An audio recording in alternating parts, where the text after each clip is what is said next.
křižovatka.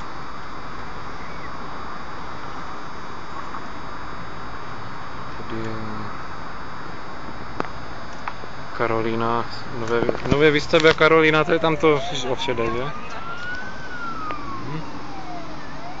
A tady ten vysílač je teda... Jak jste říkal, jak se to jmenuje? Bobrovníky.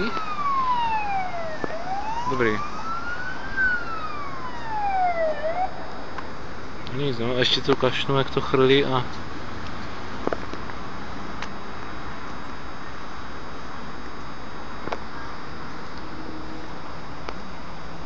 metrů, ne? Myslím, že jsme dobře opalovat.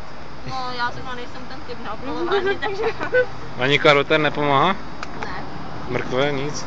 Vykopan? To na mě neplatí. Mi někdo nevěří, že jsem byla furt v Aksku.